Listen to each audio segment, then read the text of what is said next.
എടാ ഞാനിപ്പോൾ പറയാൻ പോകുന്ന കാര്യം നീ ഒന്ന് സിനിമാറ്റിക് ആയിട്ട് വിഷ്വലൈസ് ചെയ്ത് നോക്കി. അവളെന്നും നല്ല സുന്ദരിയായിട്ട് ഇതുവഴി വരും.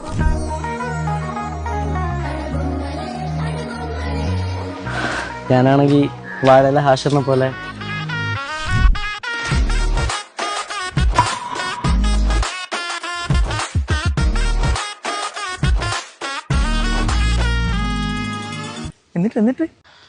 എന്നിട്ടെന്താ അവളെന്നെ തിരിഞ്ഞു പോലും നോക്കിയിട്ടില്ല. അവളും അവൾ അനിയത്തിയുടെ പ്രായമുള്ള ഒരു കുട്ടിയാണ് ഡെയിലി ഇതുവഴി വരാറ്.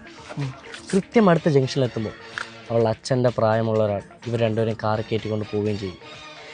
എൻ്റെ കണക്ക് കൂട്ടലുകൾ ശരിയാണെങ്കിൽ ഇന്ന് കൃത്യം അവൾ ഇവിടെ എത്തുമ്പോൾ അവളുടെ അടുത്ത് ഇഷ്ടം പറയാൻ ഞാനൊരു പ്ലാൻ റെഡി ആക്കിയിട്ടുണ്ട്. എൻ്റെ പ്ലാൻ